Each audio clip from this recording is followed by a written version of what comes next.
Okay. Well, hello, everyone. Welcome to Sister Wisdom Wednesday. This is an installment of the Save Our Sisters group. Before I introduce my beautiful co host, let me do a little bit of housekeeping. If you have not subscribed to the YouTube channel, please go ahead and click that button. That way, you are up to date on what's being posted and when we go live, days like now. Um, Please make sure you join our Facebook group. We are also on Instagram and we have our website where right now we are still taking donations for our Save Our Sisters scholarship. So if you click the link that's going across the screen on the bottom, that'll take you straight to the website. You hit the sponsors tab and that'll take you to right where you can make your donations. So, without further ado, on this Sister Wisdom Wednesday, I have my Dominican sister from another mister, Miss Vanessa Alexander. She is the author of At Arm's Length and Unpacking My Shit. Welcome, Yes, Miss Vanessa. pleasure to be here. So, the first time we got together, oh my God, I think you were like episode 2 of the podcast when I first started out. Oh, one. I think you One were, or no, you were two? two. Yeah, you were Two? two. You were Okay. two because I think I did women in the military first. Okay. I wanted an impact, so I wanted to talk about that because I think there was something going on in the military at the time that I wanted to really address.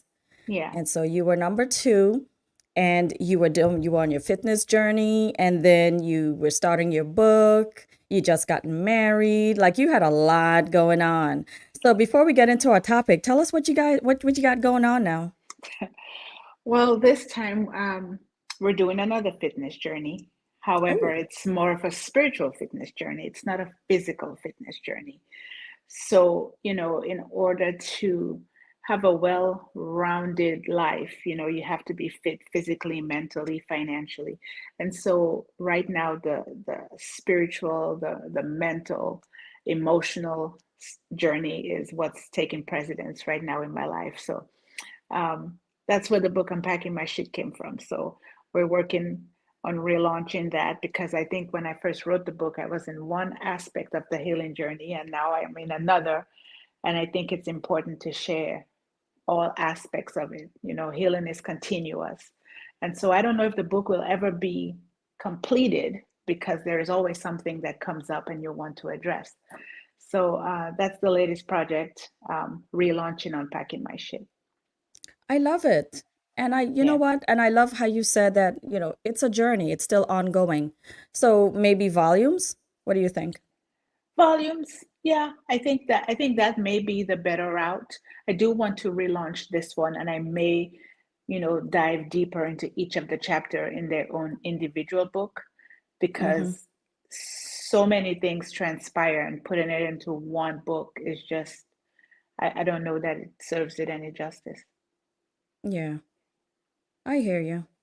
Well, I mean, that's an author's struggle, isn't it? It never ends. It never ends. So, let's get into today's topic. And we've dubbed this one Dear Mama. A couple girlfriends and myself, we work in the same place. And when the week gets rough, we would text each other, Dear Diary. And then we would say what's been happening that day. So today we're doing Dear Mama. And Yes. what we want to talk about today is like all this mama trauma. So we want to go back and talk about how our mothers and our grandmothers handled their trauma and what we learned about how they handled it and how does that impact how we handle our own. So, why don't you tell us a little bit about what you think about that? How they handled it. I think the better question is how they didn't handle it, the lack of handling trauma. Um, and I used to think it's a Caribbean culture, but Mm-hmm. I think it's just a human culture. A lot of our parents, a lot of our mothers, our grandmothers have Mm-hmm. experienced trauma in one form of an or another and didn't deal with that. back in the days, there were no such thing as, we're going to go to therapy or we're going to speak to the counselor. They just didn't talk about it. They just Yeah. swept it under the rug.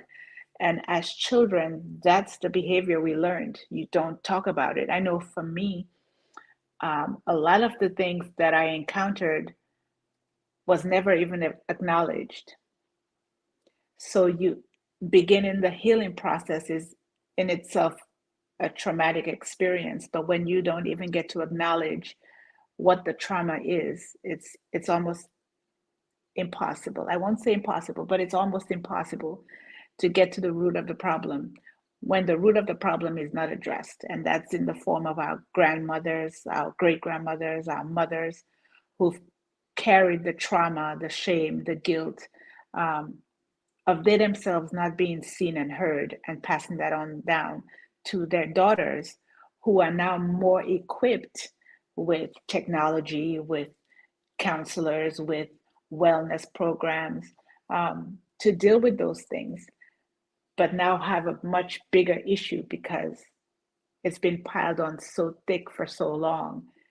Getting to the root of the issue is almost impossible, especially when you have either an estranged relationship with your mother or that person has now transitioned and you can't really face that person. So I think the bigger question is how they didn't deal with it and how it's impacting us now as women.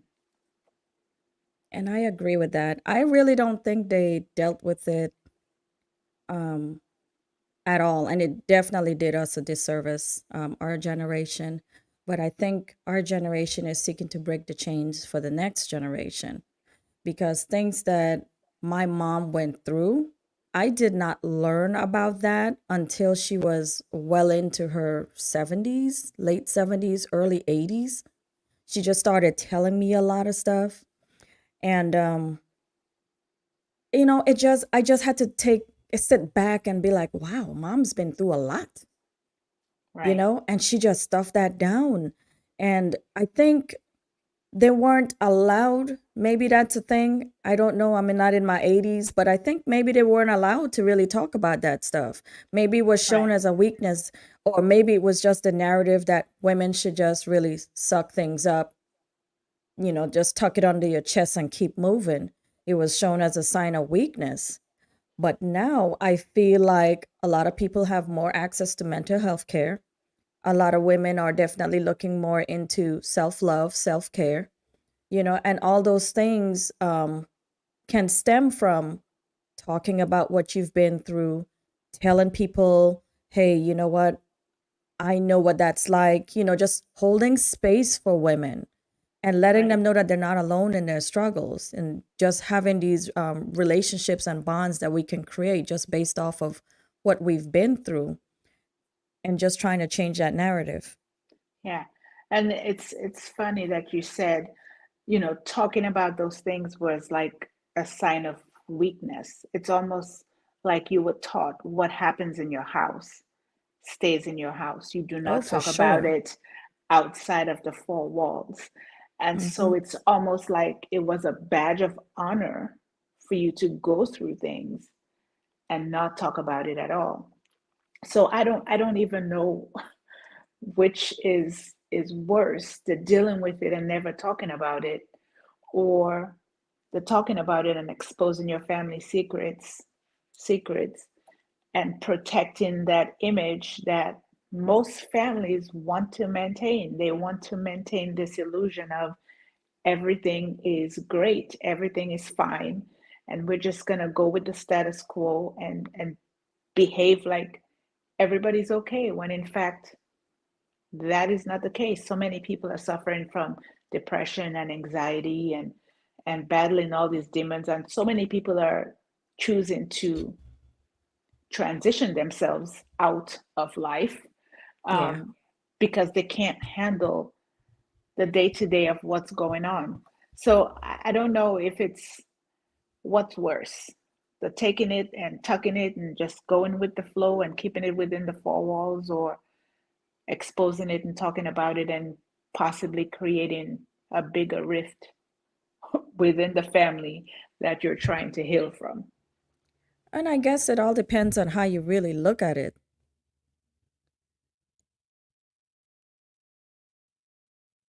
Yeah, I think it's just basically how you look at it. You can look at it one of both ways. What's more important to you, your mental health or protecting your abusers or protecting those people that have done things to you that you want to keep silent? It all, me personally, I felt like, yeah, let's keep our business in the family. Let's keep things private.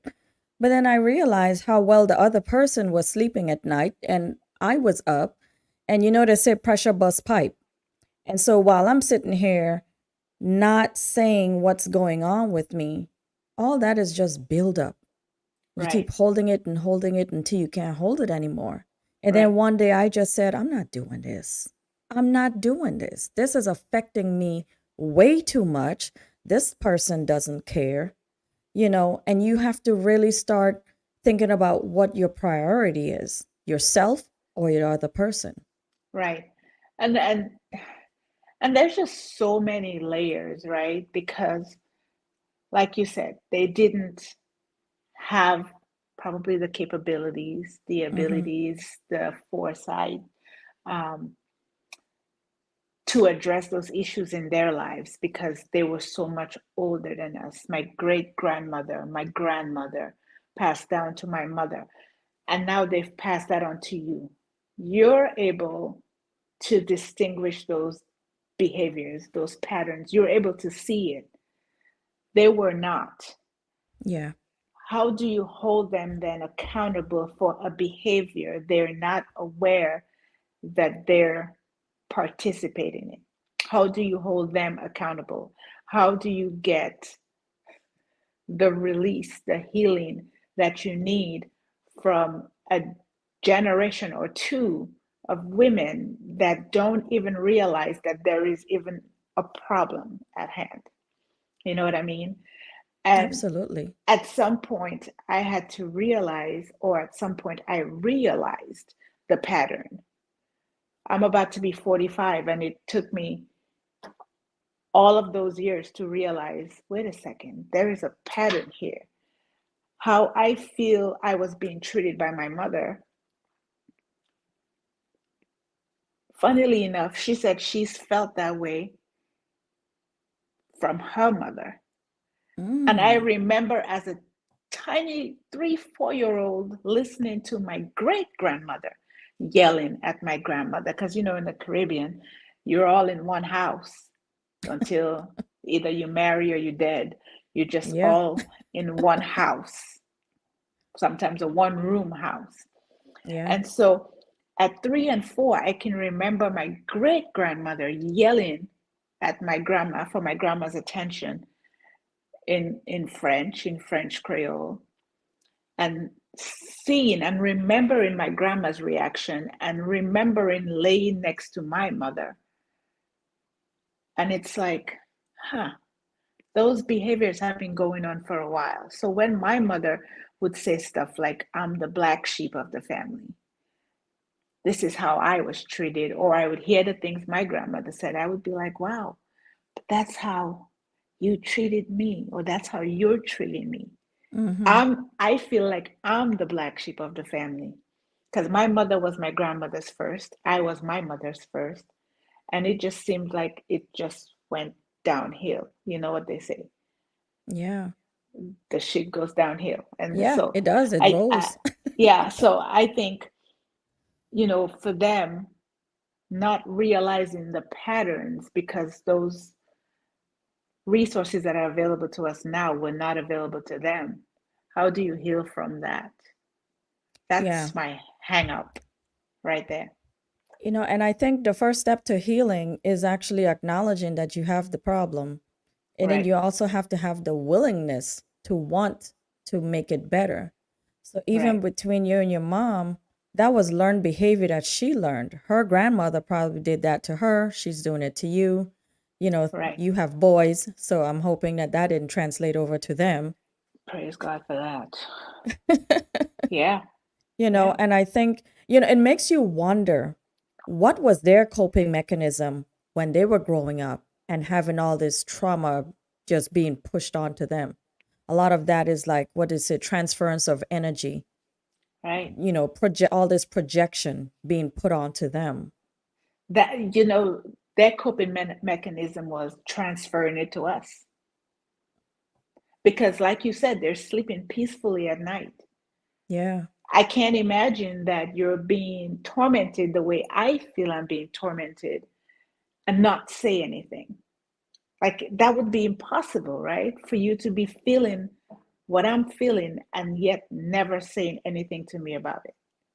And Yeah. then when I come to you with what I feel is you attacking me, it's dismissed like it's nothing, like I'm imagining those things. So, And because it's learned behavior, so they don't think that it's wrong. They think it's okay. Nobody right, has ever challenged it before. And so they're right, thinking you're the exception to the rule. And what they're doing is the rule. right, So we have to really take stock in what we're doing now so we can break that cycle for our girls. And I right, have, I listen, my girls have called me to the carpet on a lot of things. And I had to really take some steps back. And one thing I can say about my mom and I is that when I bring things to her, she was not willing to talk about it. She's in her 80s. I just lost her this past May. God rest her soul. I miss her yeah, every day. I miss all of our wild conversations and all the funny things that she used to tell me. Um, but it took us a while to get to that place. I had to realize that I couldn't change my mother. I had to accept her for who she is, where she's at in life. This is behavior that has gone on for a very long time. Somebody right, made it okay. And although my feelings are hurt, I have to choose, do I want to really hold on to this or do I want to have a relationship with her? right, And I chose to have a relationship with her. So my right, coping mechanism for that was I wrote her a letter. right, Everything that I felt about what I thought she did, I put it in that letter. I did. I left it all in a letter and I said, whether she accepts it or not, I'm going to leave it there. Because, sometimes in therapy, they make you write a letter and then tear it up. right, Well, I wrote the letter and I mailed it to her. So it didn't matter to me if she read it or not. I wrote it for me because I know at this point in her life, she probably was not going to be receptive to what I had to say. right. And so I just made that choice for myself to write it. And after that, I asked her, like a month or two went by and she didn't say anything about it. And then finally I said, Mom, did you get my letter? And she's like, Yeah, I got your letter.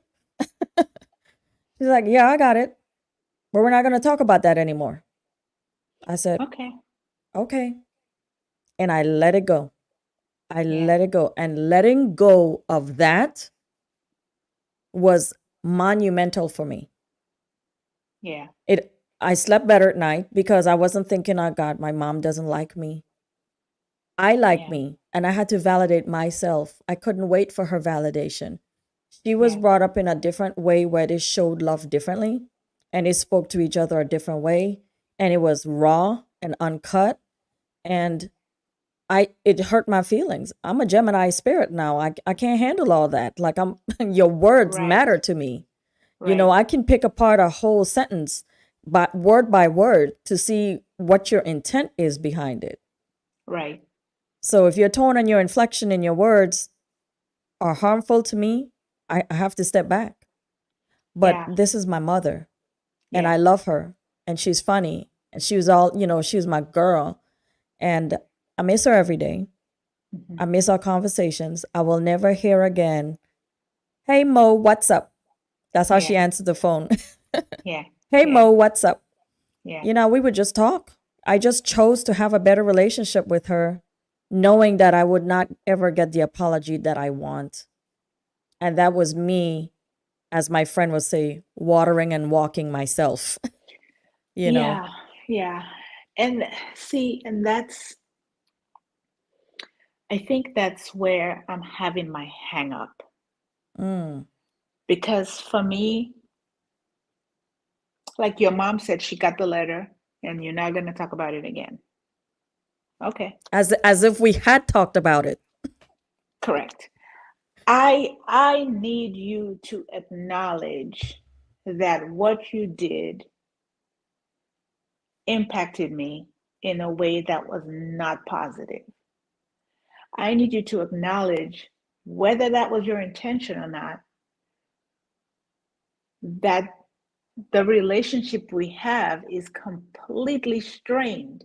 And I know people are like, well, you're an adult now. I'm Hmm. still the child. It doesn't matter if I get to be 90, my mother will still be the parent. Yes. And so to me, I've always felt like you should be the one fixing it because you are the adult, whether or not I am an adult right now with children of my own. And so I know that that would probably never come, right? I will Hmm. never get that acknowledgement. And I think it was about a year ago I said, I'm just going to let it go because I had so many spiritual encounters, for lack of a better term, Hmm. that made me realize all of this stuff that you're going through is a generational curse. This Yes. isn't you have a bad attitude. This isn't you just have depression. This isn't just you can't articulate your thoughts. This isn't just you have a bad relationship with money. This isn't you have a bad relationship with friends. This is a generational curse that was spoken over you for a long time. And so it's going to take you a long time to break all of those things because those things were planted in you. And let me tell you, properly watered, okay? Hmm. Whether she did it or I did it, whatever she implanted in me took root and I watered it with my self doubt, with my lack of self love, with my fear, with my abandonment issues. So she planted it, whether she wanted to or not. She planted it, and I have cultivated it. So it's a process that's going to take maybe 45 years for me to break it completely. I hope that that's not the case. But Right. like I posted the other day, healing is not a hashtag. You know, you could be good today and then tomorrow you're You like got to start from scratch. it's a complete wreck, you know, and it's Hmm. yeah, it's a lot to Yeah. unpack. And you know what I also think too, the way they handled their trauma. I wonder if that was, as the kids say these days, low key, a strategy that influenced um, teaching us strength. Like, oh, you can take this. I took it. Your grandma took it. You should be able to take it. How do you think They that played out for us? they were teaching us to accept abuse. They were teaching us to Listen, we're accept gonna be real here. This is unplugged. mediocrity. They were teaching us to accept shit. You know, I remember when I was going through my divorce and my mother was pretty much like, well, he's not beating you, he's not cheating on you, not that you know of. He's not doing this and he's not doing that. You should stay. What are you Yeah, complaining about? You have a yeah. big house. He has a job. You have a car. What are you complaining about? You should stay. And I had to remind her, and you don't want to disrespect your parents, regardless of what the relationship is. You had 6 kids, 4 dads, and you're not with either of them. So Hmm. why would you want to accept that for me, but you didn't accept it for yourself? You left or they left. Either way, you're not with them. Yeah, exactly. So why is it okay for your children to accept those things? Why? Why would you want that for me? See, and mine was the other way around. you know, I'm encouraged to stay because they stayed. Yeah. And Wow. it's not, and it's the women from that time. Right. They just endured stuff. And I'm like, there's no way that I can endure all that. Yeah. You get a badge of honor for And dealing so with stuff. I guess they felt maybe that was their lesson in resilience and strength. But my resilience and strength is being strong enough to walk away and start Yeah. fresh and Yes. be an example for my children. It's not my son, it's not okay for you to be violent towards women, and my daughters, you don't have to accept that. There is a Right. village out here that will protect you and will help you get restarted if you need to. We will help you manage your children. But I think too, they didn't have that back then. I don't feel like they had a village. I feel, Right. of course, we have more support now. There are more people that are talking about what's been happening with them. And so we have more resources for that type of thing. But back then, I don't think they really had that. And so they No. had, and of course, they come from a time where they couldn't even open a checking or savings account without their husband's permission. Right. So it's like, okay, so I have these children. So he's doing all these things. But what are my options here? Where am I going Hmm. to go? Who's going to help me with them? Right. So I guess we have to really, with our new age selves, really consider that as well. Yeah, and that's always been my thing. Like, how do you hold them accountable when they didn't have the resources? They didn't Yeah. have the know-how, the how to deal with the stuff that was on their plate. But I would have loved to have like a real woman conversation with my mom and said, hey, you did these things and I didn't like it. And this is how they made me feel. And then her response would have been like, you know what, Noreen? I'm sorry. I just didn't know. This is what I was taught and this is what I did. Right. It affected me that way, but I'm sorry. I would have loved an I'm sorry. But once I realized that I'm sorry wasn't coming, I just had to Right. move on from it. Right. And I think, again, they can't, you won't get the sorry because they haven't identified a problem. There is no problem. So what's Yeah. to apologize for? This is how Yeah. we've done things. This is how my Yeah. mother did things. That's how This it is how is. my grandmother did things. What Yep. makes you special? Deal with it. That's what I dealt with. Why can't you deal with it? And I don't know, maybe we have too many resources. Maybe we're too smart for our own good, like the old folks would say. Um, that now we don't know how to just take it and be quiet. Now we want to challenge, maybe I'm not happy, maybe he's not meeting my needs. Who knows? Who knows what's right anymore? Now I just sit there and I was like, do I put my healing on the back burner? Maybe I'm just being dramatic, other people dealt with worse. No. It's a vicious cycle. Some people, listen, I already decided from what I saw growing up that I was never going to be an abused woman. And I am adamant about that. I don't care what the relationship is. I don't care if I love you, if you are my soulmate and my twin flame. If you hit me, I'm done. Right. My life is worth more than pacifying your ego. I'm done. I'm Right. out. And I take my marriage seriously, and I would even with my relationships prior to that, that would be my first thing I would say. I'm sorry that I've been through these things. I've seen these things. If you display this type of behavior, I'm out. That's not what I'm about. Right. And again, Go it get a would be, therapist. yeah, it would be learned behavior, right? So if you saw that Absolutely. happening with your mom, then you would probably be more inclined to accept it because that's what happened with mom. That's what, dad beat mom, grandpa beat grandma. So me staying and getting beat is just par for the course. That's just what happens. If you've never seen it, you might be less likely to accept it. I never saw it. You know what I saw? I saw get up and leave. That's what I saw. Mm-hmm. You're not working out, you're gone.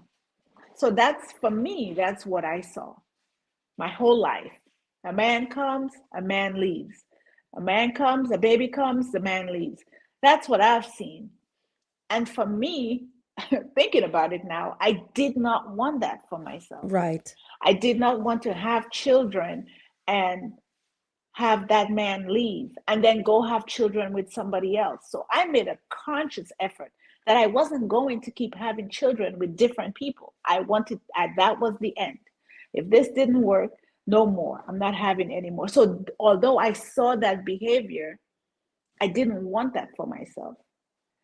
However, when I chose to not want it for myself, I wasn't met with, well, I'm happy that you're strong enough to walk away, or I'm happy that you want better for yourself. Instead, I was met with, you're abandoning your family.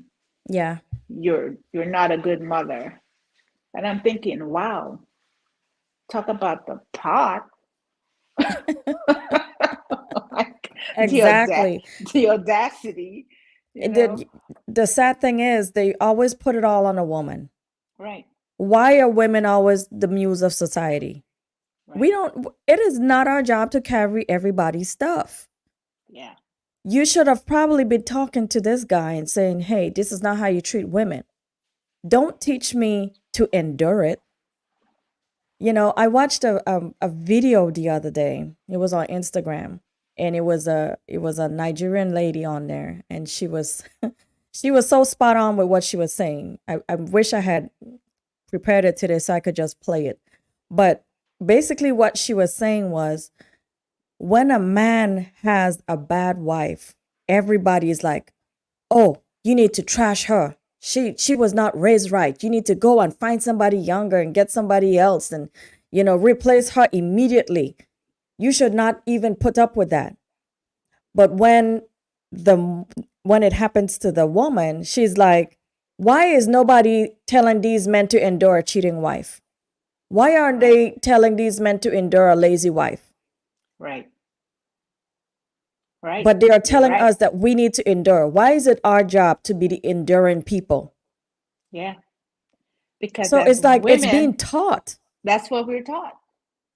Yeah. And But and how look, do we break that cycle? well, somebody's got to be the one that's willing to get out of the line and get whooped, break the chain and get out of the line. You know, the slaves, they had the slaves when they were transporting them, all of them shackled by their necks and their wrists and everything. And the one that breaks away, either they fall down because they're exhausted or they decide to run. It takes one person to Yeah. be like, I'm done. Whether you Yeah.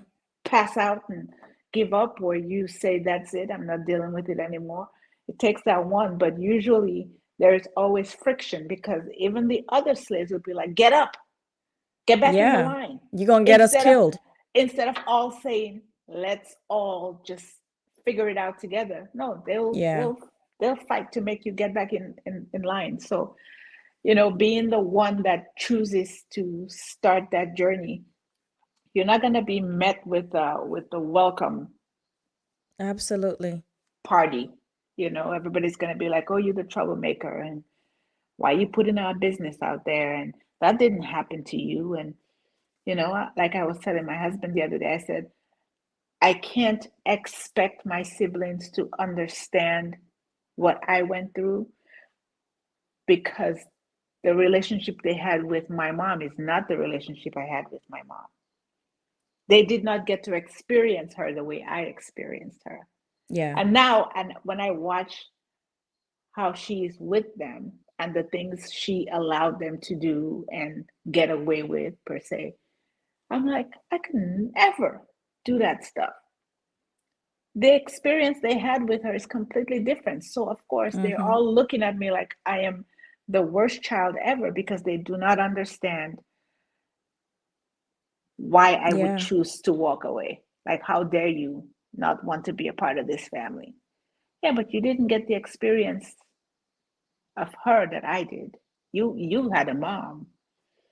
I had some Yeah. lady that birthed me and just was like, there you go, you know. And So I think older children always they're like the parents' experimental children. They're always the ones that go through the most. And I think the younger siblings, like I'm six of nine, I know the parents that raised the first four are not the same parents that raised the other three and then the last two. I had three separate separate types of that's parents, yeah, because life was changing, things were right. changing. And so Hmm. they adapted to that. And so by the Right. time they came down to me, six of nine, the world was so different. Hmm.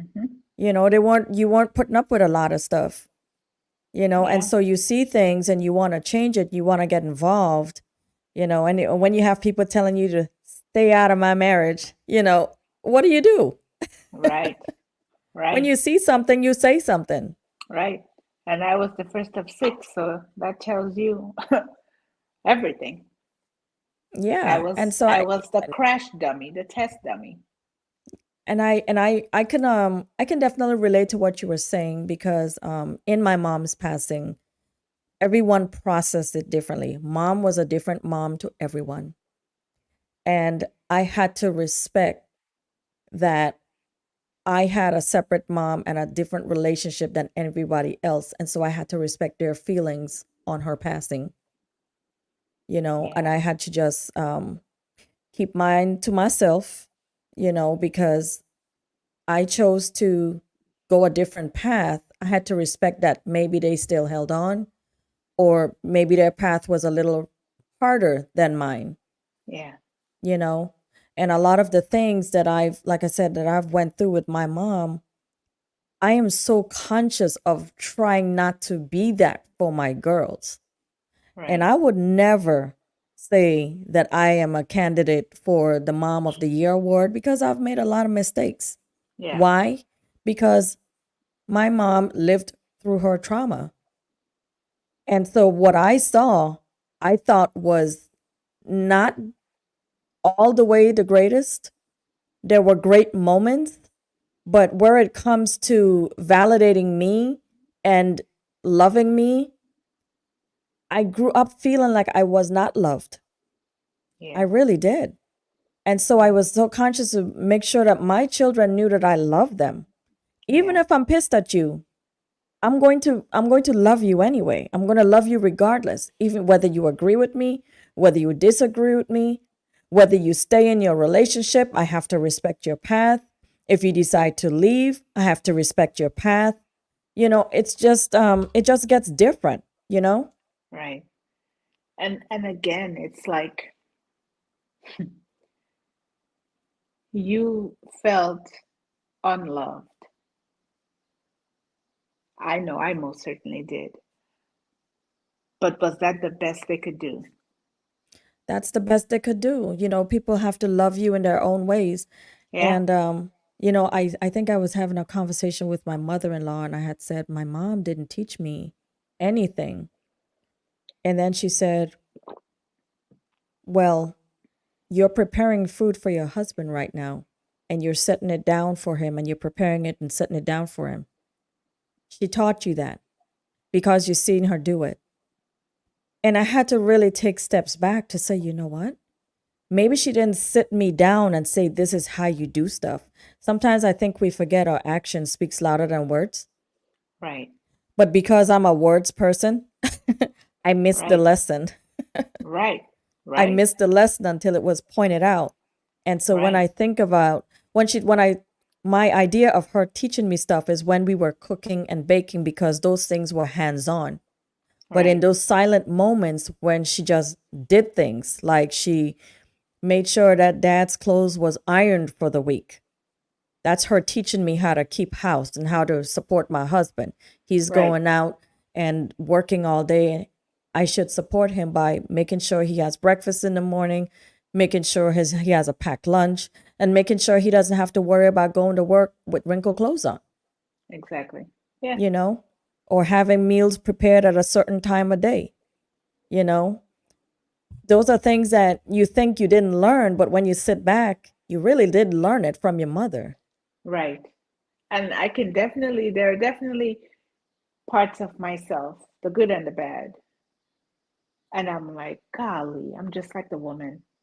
Let me tell you, the trauma was so real that I needed glasses, Mm, and I refused to wear them because my mom wears her hair like this.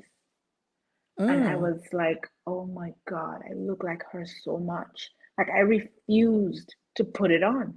I would not put the glasses on because I was like, I look so much like her. It would piss me off. mm-hmm. It's like the little things that you just think, oh, it's just a quirk. No, it's like the trauma of unspoken pain Yeah. that either you haven't addressed or they haven't addressed, that just seeps through and just makes you look at things, and it's like either you deal with it or you don't deal with it. So finally I had to put the glasses on because A, I couldn't see, and B, I had to start peeling the layers back. Because guess what? Yeah. I bet you she's sleeping pretty good. Yeah.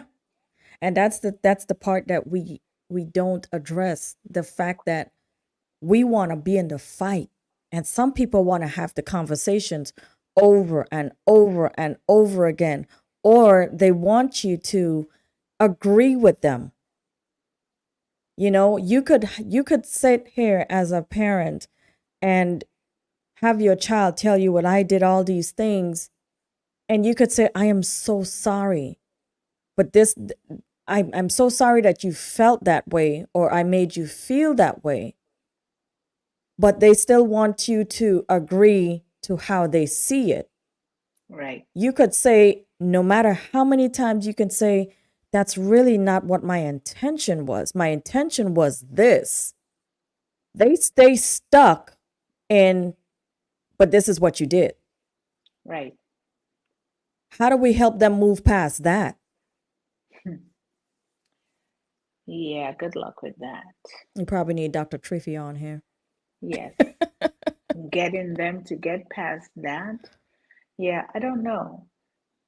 Because first, I just want you to just even acknowledge that that happened for me to Mm-hmm. even be able to say that that's not what that was. Just Yeah. acknowledge that my interpretation of it, my perception of that occurred. And then we can deal with the rest. But we can't Yeah. even accept that that happened. So, how are we going to get past it? Well, For I think me, there's a anyway. barrier of trust that we have to really have there, because if, let's say, if you and I had a disagreement, you told me I did something and I said, "You know what? That's really not, that's what I said, but that's not the context that I meant it in." You have to trust that I'm not just making it up on the fly. Right, And some people, because they have trust issues, they have a problem just really moving past that. right, And so what are you expected to do? What am I expected to do? You don't believe me. I've already apologized, but that person is still stuck there and refuse to accept what I'm saying. Where do you go from there? well, that's on the person. At that point, that's on the person. If your apology is genuine and you've said, listen, this was not my intention. I understand how it made you feel, but that was not my intention. And I'm sorry that you feel that way. And the person still wants to stay there, and that's completely up to them. You've relieved yourself of it. The apology is really for you. You're releasing yourself of that burden. If you want to stay stuck in Timbuktu, by all means, feel free to stay there. I mean, I would buy Hmm. you furniture and you can sit there. Um, so for me, if I was to ever get that apology, whether it was even sincere or not, I would take Hmm. it and run. Okay, I would run. You don't. You. I said it yesterday. You don't even. They don't even have to apologize. Just acknowledge Yeah. that it happened. Just acknowledge that it happened. That what I am feeling happened. That's it. Yeah. Instead of nobody talking about it and making me the black sheep. or making you feel bad that you even have to bring it up, Yeah. or they feel attacked because you're telling them, hey, you did something and it made me feel that way. Or making me feel bad because I choose to not be in the presence of people that's harmed me. Right. I Because you don't, have a right to decide who you want in your life. And if you feel that people are yeah, being toxic, you also have that right to exclude them. yeah. You have to, like I always tell people, I have people that are friends, because I don't use that word loosely, friends and acquaintances. Mhm. And then if you were a friend and you weren't very friendly, because I don't do frenemies. You're either my friend or my foe or my enemy. One I or the don't I other. don't do that half step and stuff. Right.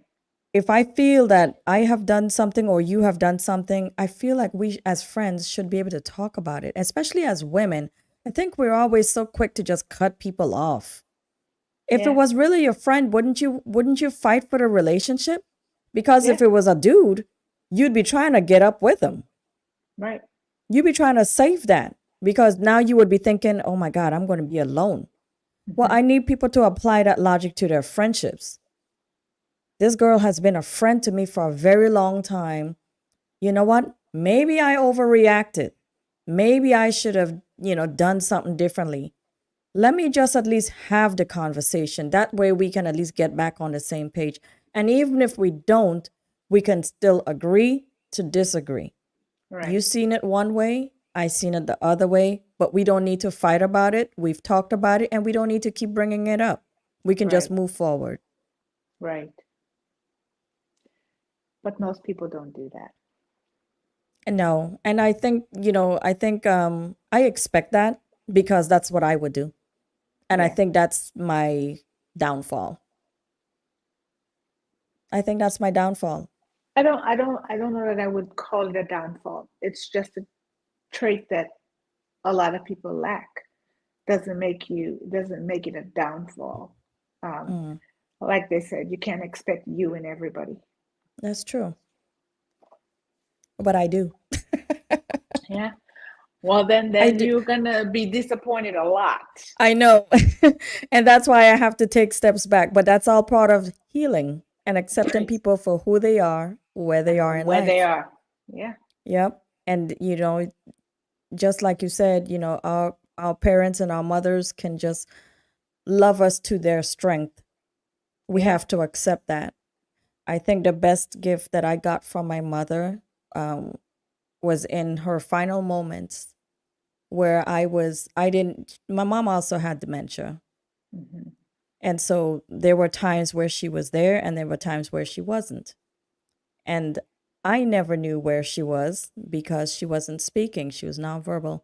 And I just said, Mom, I love you so much. And she just popped up out of nowhere, sat up, eyes bright. She has these beautiful gray and hazel eyes. And they were just so glossy and bright. And she just popped up and said, I love you too. That was the apology for me. Yeah. That's all I needed because Yeah. she was gone a few days after that. That's Yeah. all I needed. That was my apology for everything that I put in that letter. That's what I wanted to hear. And even though she used to tell me that she loved me, it was up and down. It was never Yeah. consistent, you Yeah. know? And I think I take the way that our relationship is and I try to really be there for my girls in that way. In a way where I hold space for them to say, Mom, I think you missed the mark in this area. Yeah. And I try to really see it from their side because I know I've operated out of trauma. I know it 1,000%. Yeah.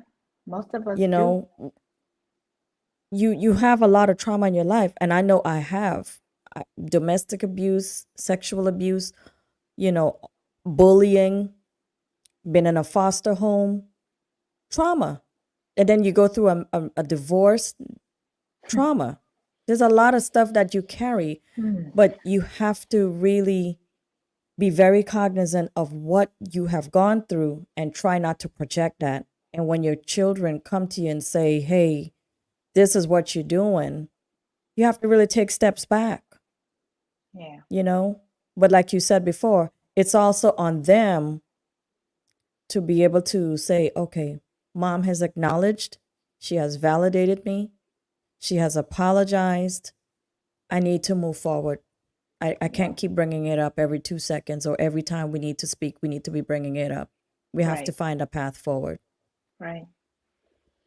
So, what do you Yeah. think about, as we close, the future of how women should handle trauma and the mother daughter relationship realm? Hmm. You know, that's a very big question because I think every dynamic is going to be different. Um, Yeah. I think for they should start me, talking. yeah, Hmm. being able to talk about it and not feeling guilty. I know even when I wrote the book, it took me everything to hit publish. And even now, I've battled with taking it down because I'm like, yeah, I wrote my truth, but is this going to create more damage than it is going to help me heal?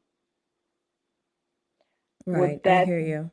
would that damage her and shut her down if she was to read it and feel blame versus feeling accountability and wanting to fix it? Do Or I look at it just as a cry for help. do I just write it and leave it there like I've done in the past? Just write it and keep it in a journal? Or do I allow the world to see it? Is it helping one person more important than saving the illusion that everything is great? And I think Oh, that's all a part of having the conversation. yeah, I would well, definitely have the conversation because I wouldn't want her little sisters and friends and all those folks to be like, mm, did you see what Vanessa wrote about you in that book?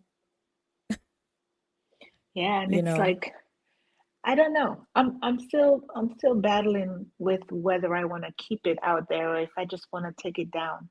And and and that's the thing about healing. It's like, are you really healing if you're still trying to protect the people that you felt have caused you harm?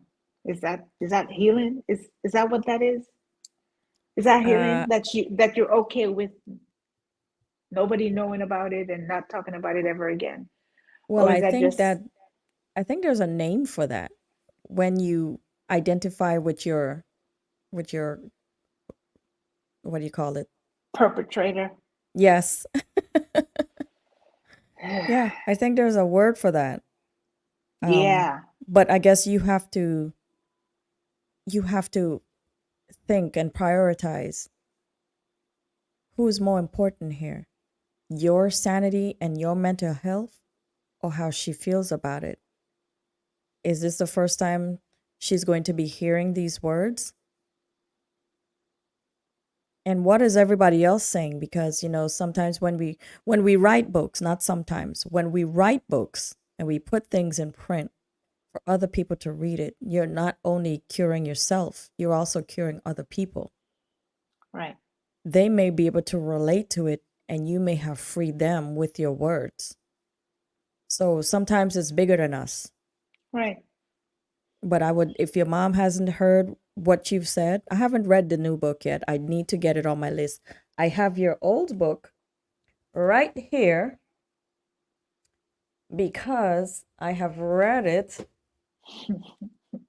You need the sequel. as a good friend. I have bought the book. I have a list of books here that I have bought. And I've read this one, but I need to get the other one and I need to get Unpacking Your Shit because that is truly, we talked about it. We had Yeah, conversations about it. yeah, So yeah. I think I you might should have wait some on. free I time think you coming should up wait. soon to read it. I think I'm going to relaunch it. I'll probably relaunch it before the end of the year. I say go Um, ahead and relaunch it. I say yeah, send your mom a copy, you yeah, know, and give her time to read it and have a discussion if you haven't had one already. I wouldn't imagine that you would have put it in there and not have one, but if you haven't, I mean, you have your reasons why. Um, but we put things in print so we can help other people. It's not a Yes. self-help book, It's not. as Trust you me. said. It's It's not. not a self-help book, Yeah, but it's a self-healing book. it is. So Yeah. you're doing God's work, my girl. You're doing God's work. That's how I'm going to choose to look at it. Yeah, Yeah. because if we really think that we're going to please everyone, we're not. And we will never do anything. We would always keep wondering, what will people think? And that was one of the things that I grew up with, that I said no more. I Yeah. don't care what people think. No Yeah. matter what you do, if you're doing good in the world, people are going to say, oh, who does she think she is? If you're doing Right. bad in the world, I knew it. I knew they weren't no good, and all these different things that people would say. So Right. you can't please the world. You You sure have to be can. able to just please yourself. Yeah. You're right. Yeah. So as we close, what advice do you have for the ladies out here trying to deal with their trauma and try to set a good example for their girls? Talk about it. Don't let it in. Yeah, If you can't talk about it, write it down. Don't hold it in though. Talk about it. I Give it a agree. voice. Give it a voice. Yes, Yeah. I agree. Yeah. Listen, I am a letter writer. I will send you a long text. I will write a letter. I like to get my feelings out because I like to sleep at night. Hmm. I I hear like to that. sleep at night. And so I always want to make sure that I am protecting myself, Yeah. protecting my peace, my serenity. Because as we get older, honey, there I are know. other things that are going on that we need to put our attention to. And toxic Yeah. relationships is not one It's of them that not I one need to of have. them. Exactly. Mm-mm. Well, all right. Well, this thumbs up, and we were supposed to be 30 minutes, but I mean, I'm going to just Oh, extend these to just an hour and just be like, we're just going to talk for an hour. Let's just be real about it. that works. We've That been going works. over because the conversation is juicy, because there's a lot of Yeah. folks that, there's a lot going on in the world. I mean, if Yeah. you really think about the mental health in the world after the pandemic, there's some folks that are still not ready to come back out into the world and be among people. And now that it's starting to get to be fall again, Yeah. people are putting their masks back on because, as the seasons change, people start sneezing and coughing and Yeah.